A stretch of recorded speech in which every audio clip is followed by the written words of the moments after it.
Bismillahirrahmanirrahim. Pembelajaran matematika kita mulai ya.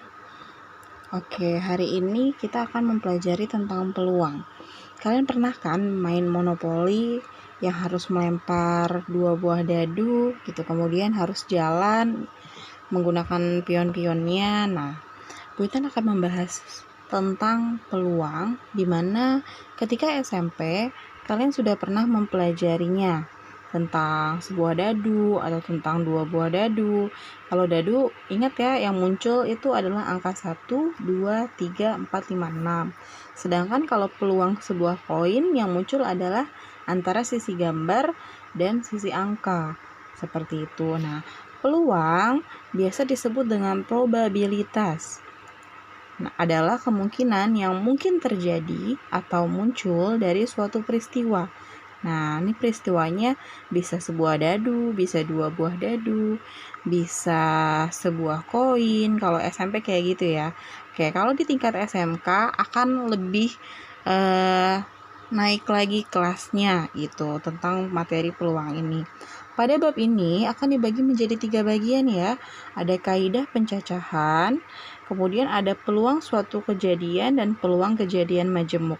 Jadi kita step by step saja, tidak langsung mempelajari semuanya ketiga-tiganya ini gitu. Jadi minggu pertama dan minggu kedua tentang kaidah pencacahan, kemudian minggu ketiganya peluang suatu kejadian, dan selanjutnya baru peluang kejadian majemuk. Jadi step by step saja.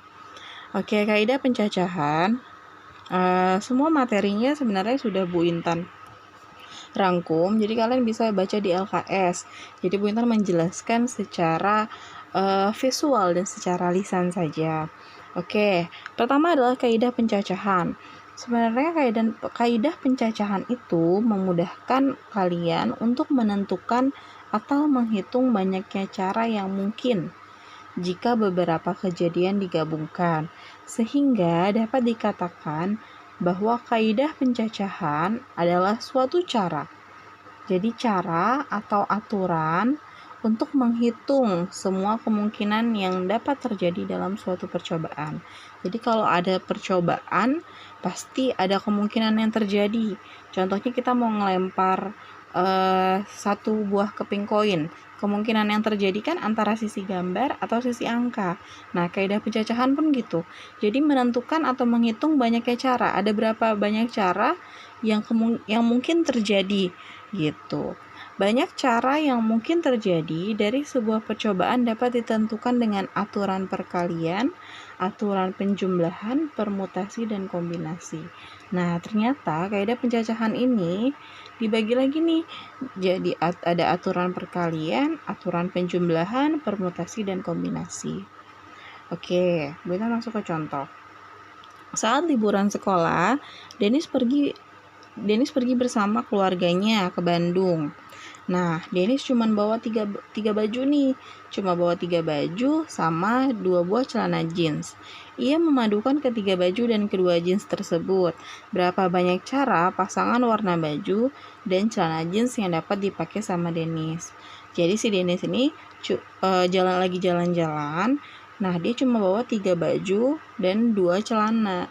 Nah, kira-kira ada berapa cara untuk dipadu-padankan? Misalkan baju yang pertama sama celana pertama, baju pertama sama celana kedua, gitu-gitu loh ya. Nah, tapi Bu Intan akan membuat visual supaya teman-teman lebih mudah gitu. Untuk soal di atas dilakukan dengan 3 cara. Nah, ada cara diagram pohon, ada tabel persilangan, kemudian ada pasangan berurutan. Jadi jangan keliru ya. Kalau seandainya Bu Intan minta buatlah diagram pohonnya. Nah, kayak gimana sih diagram pohon? Buatlah tabel persilangannya. Nah, gimana tabel persilangan? Atau buatlah himpunan pasangan berurutannya. Nah, Bu Intan akan berikan contoh satu persatu. Kita mulai dulu dari diagram pohon. Nah, kalau diagram pohon kira-kira seperti ini. Ini ada dua contoh dengan jawaban yang sama ya. Bu Intan kasih contoh. Misalkan Dennis ini punya celana warna biru dan punya celana warna hitam. Tadi kan dikatakan Dennis punya 2 celana dan 3 baju gitu ya. Nah kita gabungkanlah ke 2 celana dan 3 baju itu. Nah, celana ini Bu Intan umpamakan warnanya biru dan hitam. Kalau baju, Bu Intan umpamakan warnanya adalah warna abu-abu, merah, dan putih. Gitu ya. Nah, makanya celana kegeser. Nah, makanya si celana biru Bu Intan hubungkan dulu ke baju abu-abu, kemudian dihubungkan ke baju merah, dan dihubungkan ke baju putih. Gitu. Pas nih bajunya udah ada 3. Oh, berarti Bu Intan di sini maksudnya B itu biru ya, Nak. A itu abu-abu, M-nya yang merah, kemudian P-nya itu putih. Nah, ini Bu Intan hubungkan nih. Jadi ada berapa kemungkinan nih? Bisa aja Denis pakai celana biru baju abu, celana biru baju merah, celana biru baju putih, gitu kan ya. Nah, dilanjutin nih si celana hitam. Baju abu-abu, baju merah, baju putih. Karena ada 3 baju tadi ya. Nah, berarti ada kemungkinan lain yang lagi nih. Kalau si Denis bisa pakai celana hitam dengan baju abu-abu, bisa pakai celana hitam dengan baju merah, atau celana hitam dengan baju putih. Maka ada berapa cara Denis punya pakaian dan celana yang bisa dipakai ketika jalan-jalan. Nah, ini ada 6 cara seperti itu. Itu kalau menentukan diagram pohon. Nah, yang di sebelah nih apa bedanya? Nah, sebenarnya sama aja. Cuman bedanya di sini Bu Intan tulisnya celana dulu, baru baju. Gitu kan, ada 2 celana, ada 3 baju. Jadi dihubungkan masing-masing. Nah, bedanya di sebelah kanan ini bajunya dulu, kan ada 3 baju ya. Ada 3 baju, kemudian ada 2 celana. Jadi dihubungkan nih 2 celana, 2 celana, 2 celana gitu. Nah, ternyata sama aja ya. Hasilnya di sini BA, di sini AB gitu kan. Semuanya sama. Kemungkinannya ada 6 cara. Maka banyak pasangan warna celana dan baju yang mungkin dipakai oleh Dinas ada 6 macam. Yaitu, nah dijelaskan nih, BA, BM, BP, HA, HM, HP. Maksudnya apa? Pasangan BA artinya celana biru, baju abu-abu. Ini Bu Intan lagi jelasin yang di sebelah sini ya. Nah, kalau yang di sebelah sini berarti kan A-nya dulu. Maksudnya apa? Baju abu-abu, celana biru. AH apa? Baju abu-abu, celana hitam, dan seterusnya seperti itu ya. Oke, kita lanjut. Itu diagram pohon. Gimana kalau tabel persilangan? Nah, teman-teman buat tabel. Nah, buat tabel yang berisi kemungkinan yang barusan gitu. Kan kemungkinannya itu ada baju ya. Ada baju, ini Bu Intan arahin ke kanan, dan ada celana. Ini arahnya ke bawah kalau celana. Seperti itu.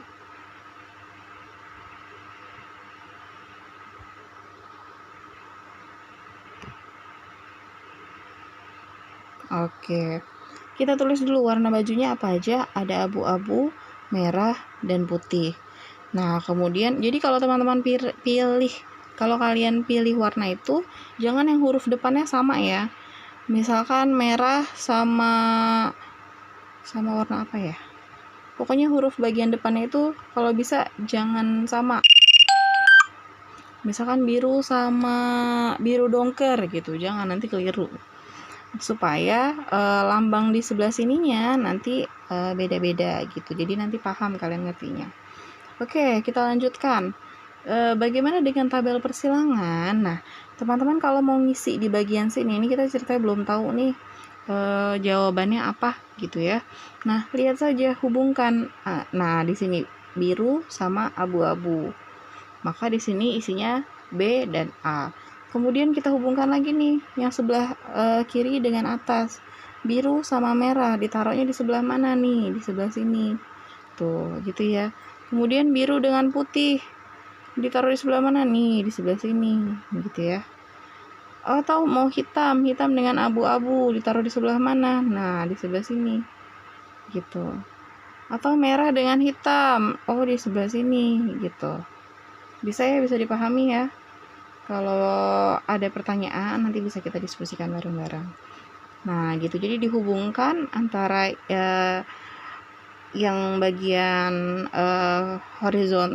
bagian vertikal ke bawah ini dengan bagian horizontalnya ke sampingnya. Jadi misalkan hitam, mau cari kolom yang ada di sebelah sini nih, kita nggak tahu jawabannya apa, maka dihubungkan saja. Ini kan kita nggak tahu nih jawaban yang sebelah sini, dihubungkan saja si hitam sama atasnya apa nih, oh putih, maka jawabannya adalah HP. Oh, kita mau cari yang sebelah sini nih, nggak tahu jawabannya apa, kita gabungkan, maka si biru sama abu-abu kita pertemukan, seperti itu ya. Banyaknya pasangan warna celana dan baju yang mungkin dipakai oleh Denis ada sama hasilnya, 6 macam juga. Ada BA, BM, BP, HA, HM, dan HP. Pasangan BA artinya celana biru, baju abu-abu, dan seterusnya. Itu kalau tabel persilangan. Bagaimana dengan himpunan pasangan berurutan? Nah, kalau namanya saja pasangan berurutan gitu ya, kita mengumpamakan dulu bahwa ada sebuah himpunan. Ingat ya, kalau himpunan itu ada tanda kurung kurawalnya. Kurung kurawal tuh seperti ini ya. Namanya himpunan itu dia dibatasi oleh kurung kurawal seperti ini. Nah, jadi ada sebuah himpunan, kita anggap himpunan celana jeans itu dinyatakan dengan A. Boleh bebas ya, boleh A, B, C, D, dan seterusnya. Cuman Bu Intan maunya A gitu. Salah satu himpunan celana jeans dinyatakan dengan A. Kemudian himpunan baju dinyatakan dengan B. B baju. Nah, isi himpunan A ini apa? Nah, itu terserah teman-teman. Tadi kan di soal itu ada 2 jenis celana jeans gitu kan. Nah, makanya di sini Bu Intan tulis B sama H. Atau boleh lebih jelasnya ditulis dengan huruf biasa gitu ya. Kok nggak mau nih. Gitu ditulis dengan biru, koma, hitam. Boleh kayak gitu ya. Terus ditutup kurung. Ingat gunakan kurung kurawal ya kalau untuk himpunan. Kemudian himpunan baju. Himpunan baju dicontohkan dengan warna abu-abu, merah, dan putih. AMP. Jadi kalau mau lebih jelasnya tulis aja abu-abu, koma merah, koma putih. Jadi dibatasi dengan koma ya nak gitu, setiap per satu anggota himpunan gitu. Himpunan pasangan berurutan dari himpunan A dan himpunan B ditulis. Nah, ini kita hubungkan. B hubungkan dengan A gitu ya. B ke A, B ke M, B ke P. Udah nih selesai yang B-nya. Sekarang giliran H. H ke A, H ke M, H ke P. Seperti itu. Gampang ya. Setelah itu, loncat lagi. Setelah itu, kalau teman-teman sudah tahu caranya, nah penulisannya jangan lupa. Bagian awalnya harus kurung kurawal dulu. Dan bagian akhirnya juga kurung kurawal. Nah, karena namanya himpunan pasangan berurutan itu kita memasangkan gitu kan, B ke A terus B ke M gitu. Nah, maka dalam kurung B itu pasangannya sama A, B, A, tutup kurung gitu ya. Koma lagi, ini pasangan yang pertama. Ke pasangan yang kedua apa?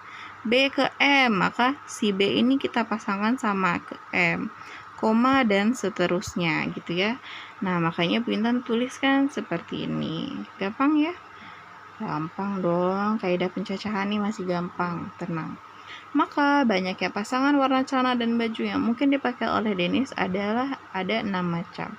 Jadi mau itu pakai, teman-teman mau pakai diagram pohon kayak, mau pakai tabel persilangan kayak, mau pakai himpunan pasangan berurutan, hasilnya akan sama, yaitu ada 6 cara. Nah, pada dasarnya dapat dijelaskan dengan aturan berikut. Jika terdapat 2 pilihan, pertama ada 2 cara dan pilihan kedua ada 3 cara, maka banyaknya cara yang mungkin adalah, nah jadi gampangnya kayak gini. Ini mungkin presentasinya nggak kelihatan sampai bawah ya, nggak full. Lebih gampangnya gini, Bu Intan balik lagi ke soal sebentar ya. Nah gini, Banyaknya cara ketika teman-teman menemukan soal pilihan ganda tanpa harus membuat diagram pohon, tabel persilangan, dan pasangan berurutan. Pada kaidah pencacahan, teman-teman bisa menggunakan aturan perkalian. Nah, bisa dikali. Jadi antara 3 buah baju dengan 2 buah celana, tinggal 3 dikali 2, maka ada 6 cara. Kemudian baru dibuktikan dengan menggunakan diagram pohon, tabel persilangan, dan pasangan berurutan.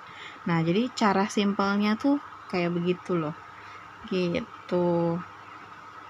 Oke. Himpunan pasangan berurutan sudah.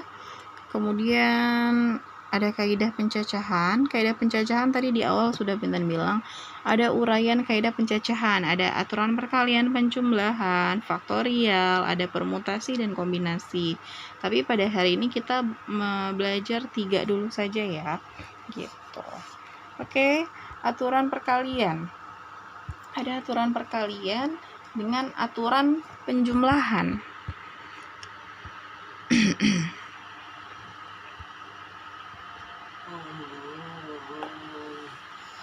Kaidah dasar yang digunakan dalam membilang atau mencacah sebagai berikut.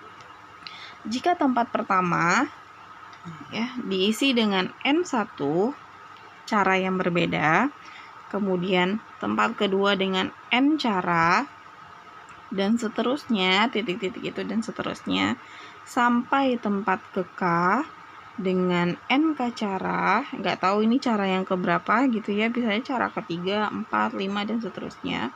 Maka banyaknya cara untuk mengisi tempat yang tersedia adalah dikalikan semuanya. N1 kali N2 kali N3 dan seterusnya sampai cara keberapa dilambangkan dengan NK.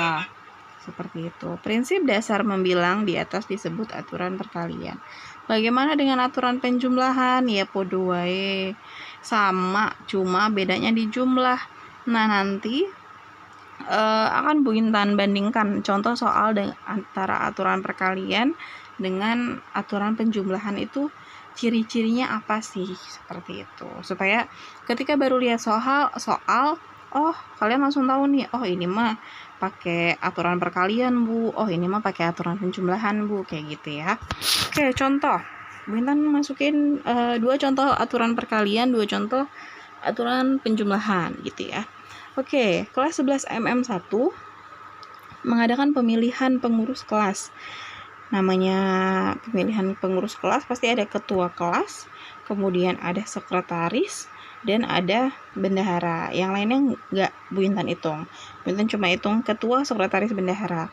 Nah, banyaknya calon, masing-masing ada 3 calon ketua. Jadi sebelum melakukan pemilihan, ada 3 calon ketua. 3 calon ketua kelas ya maksudnya. Kemudian ada 5 calon sekretaris dan 4 calon bendahara. Nah, jadi mereka ada berapa orang nih jadinya? 12 orang ini akan menyalonkan diri. Ada 3 calon ketua, 5 sekretaris, 4 calon bendahara. Tapi yang dipilih masing-masing ya cuma 1 gitu. Ada berapa cara susunan pengurus kelas 11 MM1 yang terjadi? Berapa banyak cara nih? Misalkan ketua yang pertama bisa kita gabungin sama sekretaris orang yang ketiga atau bendahara yang kedua gitu ya. Misalkan nih 3 calon ini ada siapa aja nih? Misalkan ada Fizra, ada Izam misalkan, atau ada Rizky. Terus sekretarisnya ada siapa nih? Berlima gitu. Terus bendaharanya ada siapa nih? Berempat gitu. Nah, ini dihubungkan nih nak. Si Fizra misalkan pasangan calon sekretarisnya siapa? Terus bendaharanya siapa? Atau bisa juga si Fizra sama calon sekretaris yang kedua nih. Atau bisa dipasangin sama bendahara yang keempat. Nah, kayak gitu. Nah, kita pengen tahu sebenarnya ada berapa banyak cara untuk menghubungkan masing-masing calon ketua, sekretaris, dan bendaharanya. Oke, Bu Intan buat tabel agar lebih jelas gitu ya antara ketua, sekretaris, dan bendahara. kita butuh 3 ketua, kita butuh masing-masing satu ketua, 1 sekretaris, 1 bendahara gitu kan. Tapi calonnya ada 3, ada 5 sekretaris dan ada 4 bendahara. Oke, gimana caranya? Karena ada 3 posisi jabatan, ya dong, 3 jabatan ya. Dan maka ada 3 posisi yang harus dijabat oleh 3 orang siswa yang tadi Bu Intan bilang. Harus 1 ketua, 1 sekretaris, 1 bendahara. Berarti ada 3 orang siswa. Sehingga banyaknya kemungkinan yang dapat menempati posisi masing-masing adalah teman-teman menggunakan aturan perkalian. Gitu, yaitu 3 dikali 5 dikali 4. Maka hasilnya 60 cara. Jadi ada kemungkinan mereka berpasangan, 12 orang ini berpasangan menjadi hanya 3 orang saja, itu ada 60 cara. Seperti itu. Nah, jadi kalau aturan perkalian tinggal dikalikan saja. Bagaimana dengan Bagaimana dengan soal seperti ini? Gitu. Ini Bu Intan umpamakan dari kota Tangsel ke kota Bandung ada 3 jenis angkutan yang bisa digunakan, yaitu ada travel, 5 pilihan travel, mungkin nama travelnya beda-beda gitu ya, ada 5 pilihan. Kemudian ada 4 pilihan bis, mungkin ada bis Sinar Jaya atau bis Prima Jasa, beda-beda gitu ya. Kemudian ada 2 pilihan kereta, misalkan keretanya ada kereta eksekutif, ada kereta ekonomi gitu ya. Nah, sedangkan dari kota Bandung ke kota Semarang cuman ada 2 jenis angkutan nih yang bisa dipakai, yaitu ada 3 pilihan bis sama 1 pilihan pesawat gitu.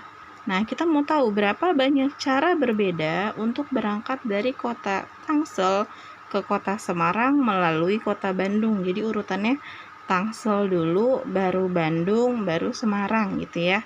Kemudian Bu Intan Bu Intan rangkum dari Tangsel mau ke Bandung harus pakai jasa ini gitu. Cuman bisa pakai 5 travel, 4 bis sama 2 kereta. Kalau dari Bandung ke Semarang ke sini gitu ya, cuma bisa pakai jasa 3 bis sama 1 pesawat. Nah, gimana dengan aturan perkaliannya? Nah, teman-teman, dari Tangsel ke Bandung itu kan namanya kita 1 orang. Misalkan siapa nih? Rizky misalkan dari Tangsel mau ke Bandung terus mau ke Semarang. Pasti dari banyak pilihan ini dia cuma naik satu kendaraan doang dong. Gitu, entah itu naik travel, entah itu naik bis, entah itu naik kereta. Nggak mungkin dia pergi dari Tangsel ke Bandung pakai 2 kendaraan sekaligus, kan orangnya cuma 1 gitu ya. Nah, kemudian dari Bandung ke Semarang sama juga nih, cuman ada 1 kendaraan. Jadi di sini 1 kendaraan, di sini 1 kendaraan yang akan dipakai. Gitu kan logikanya, entah itu bis, entah itu naik pesawat, nggak tahu. Nah, oke. Kalau seperti itu, kalian jumlahkan dulu kemungkinan dari Tangsel ke Bandung itu ada berapa armada, ada berapa berapa kemungkinan. Ada berapa armada, ada berapa angkutan yang bisa membawa Rizky ke Bandung gitu kan. Totalnya ada 5 tambah 4 tambah 2, yaitu ada 11 transportasi atau ada 11 angkutan gitu ya. 11 aja deh Bu Intan tulis. Nggak nyampe kalau Bu Intan tulis panjang ya. Kemudian dari Bandung ke Semarang ada berapa ada berapa angkutan yang bisa dipakai, yaitu 3 ditambah 1 adalah 4. Nah, karena si Rizky ini mau perginya cuma bisa pakai 1 angkutan, maka kemungkinan caranya adalah 11 dikali 4, yaitu ada 44 cara Rizky bisa menaiki transportasi. Seperti itu ya. Maksudnya 44 cara gimana sih, Bu? Saya masih kurang paham, Bu. Nah, bisa aja kita bisa diuraikan ya. Cara yang pertama, si Rizky bisa naik travel dulu gitu ya. Habis itu naik bis. Cara kedua, si Rizky bisa naik travel dulu, habis itu naik pesawat. Habis itu naik bis yang kedua. Kan bisnya ada 3 jenis bis ya kan? Ada bis pertama, ada bis kedua. Ini travel pertama. Cara ketiga, bisa aja naik travel yang kedua tapi naik pesawat yang pertama gitu, dan seterusnya. Itu panjang sekali ya kalau diuraikan ya, makanya singkat saja. Kan pertanyaannya adalah berapa banyak cara, bukan uraikan caranya. Kalau diuraikan 44 gempor juga ya, satu-satu dipasang-pasangin gitu. Oke. Kemudian ada aturan penjumlahan. Nanti akan kita bedakan gimana sih cara bedain soalnya gitu ya. Aturan penjumlahan. Di rumah Rian terdapat 3 jenis sepeda berbeda. 3 jenis sepeda, salah. Di rumah Rian, benar. Di rumah Rian ada beberapa kendaraan. Ada 3 jenis sepeda berbeda, maksudnya mereknya ya, bisa aja Polygon, terus ada merek yang lain gitu. Ada 3 jenis sepeda berbeda. Kemudian ada 4 jenis motor yang berbeda gitu. Mungkin yang satu Supra, yang satu Beat, yang satu Mio gitu ya. Kemudian ada 1 jenis mobil. Rian ini punya 3 sepeda, punya 4 motor, dan punya 1 mobil. Banyak ya di rumahnya gitu. Mungkin punya kakak, punya orang tuanya juga.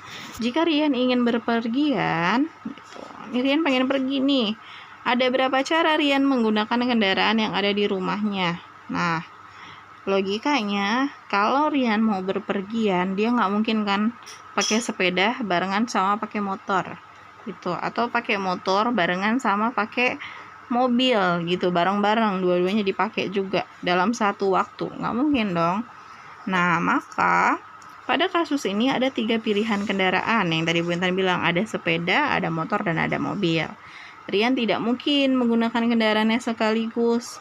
Artinya Rian harus memilih salah satu jenis kendaraan aja. Entah itu sepeda aja, atau mau pakai motor aja, atau mau pakai mobil aja, dan tergantung mau pakai merek yang mana gitu kan. Sepeda maunya merek yang apa, motor maunya pakai merek apa gitu. Sehingga bisa digunakan aturan penjumlahan pada kasus ini. Ya udah ditambahin aja, 3 ditambah 4 tambah 1 sama dengan 8 cara. Jadi ada 8 cara pilihan kendaraan yang bisa digunakan oleh Rian. Gampang kan? Itu aturan penjumlahan. Tenang, masih minggu-minggu pertama, jadi materinya masih enteng ya. Kemudian aturan penjumlahan yang kedua. Bu Intan pengen beli handphone di toko. Nah, Bu Intan ada beberapa merek HP nih. Di antaranya ada merek iPhone, ada merek Vivo, dan merek Oppo. Gitu. Nah, ternyata di toko tersebut Bu Intan nemuin ada merek iPhone tapi ada 4 macam model yang beda-beda. Aduh, banyak banget nih modelnya. Bu Intan sampai bingung mau pilih yang mana. Kemudian ada Vivo, modelnya juga ada 3 macam yang berbeda. Dan ada Oppo, lebih banyak lagi modelnya, ada 5 macam model yang berbeda. Berapa banyak pilihan model yang dapat diambil oleh Bu Intan gitu. Nah, ini silakan jawab pada grup diskusi matematika ya gitu. Oke, Bu Intan kasih clue.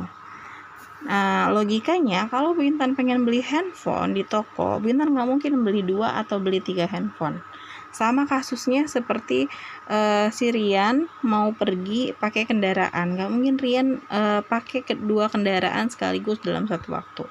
Ya sama, Bu Intan juga gitu, nggak mungkin pakai 2 handphone sekaligus dalam satu waktu. Makanya Bu Intan cuma perlu satu handphone saja gitu ya. Jadi kalau aturan penjumlahan yang diminta hanya satu jenis barang atau satu jenis cara atau satu pilihan saja. Sedangkan kalau aturan perkalian, kalau teman-teman perhatikan pada aturan perkalian itu ada beberapa pilihan gitu. Kalau ini pilihan pengurus kelas, ini ada pilihan jenis angkutan gitu ya. Kalau ini kan ada tiga posisi yang harus dipilih dan menghasilkan tiga orang yang akan menjabat. Sedangkan kalau yang di sebelah sini ini ada 3 kota dan harus dipilih 2 kendaraan gitu kan. Ada 3 kota harus memilih 2 kendaraan yang berbeda gitu. Kalau aturan perkalian nggak tentu ya, bisa aja 4, 5 dan seterusnya. Sedangkan kalau aturan penjumlahan hanya satu, jadi dari beberapa jenis cuma boleh dipilih satu aja gitu, bedanya itu. Oke, kemudian yang ini silahkan dijawab pada grup diskusi matematika. Jadi kalau beneran nonton dari awal berarti bisa jawabnya. Kemudian ada faktorial. Didefinisikan, n faktorial merupakan hasil kali bilangan bulat positif dari 1 sampai dengan n. Notasi dan n faktorial dilamakan dengan n kemudian tanda seru. Bisa ya bikin tanda seru gitu ya. Nah, ini cara bacanya adalah n faktorial. Jadi si tanda seru ini kita baca dengan dibacanya lambang faktorial. Oke, ini secara definisinya yaitu kalau ada n faktorial perkaliannya bisa menurun ya, atau perkaliannya naik gitu. Contoh,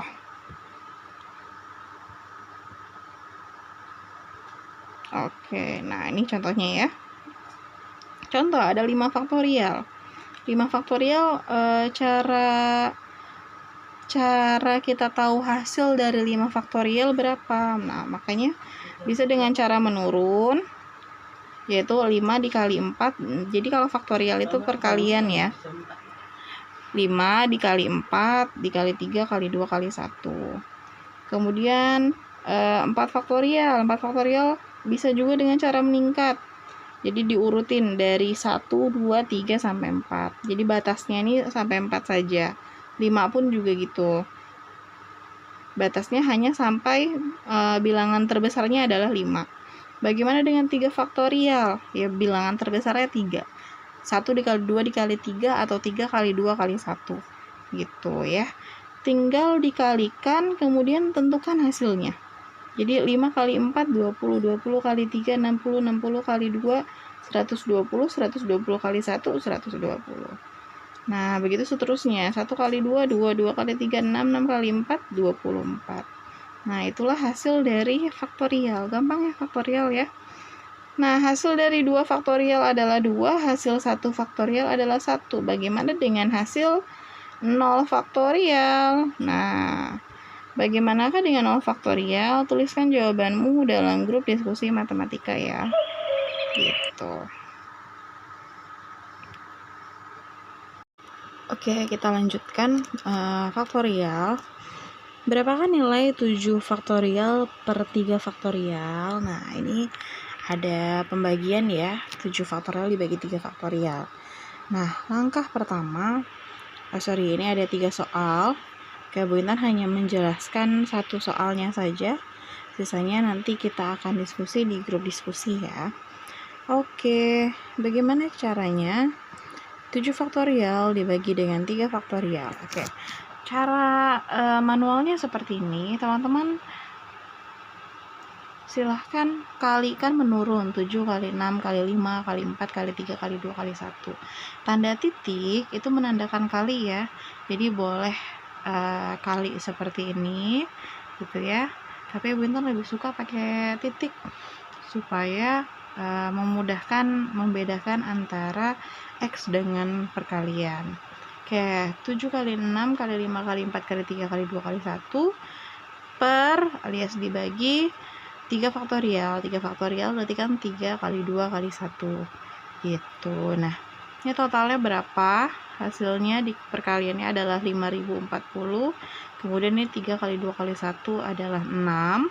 Kemudian dibagi 5040 dibagi 6 hasilnya adalah 840.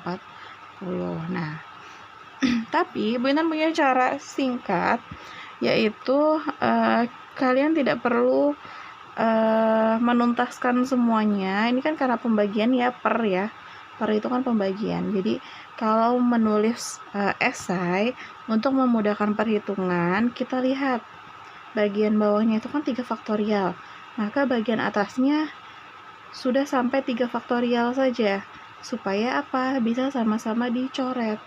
Seperti itu. Kalau sama-sama dicoret habis, digantikan dengan angka 1 gitu ya.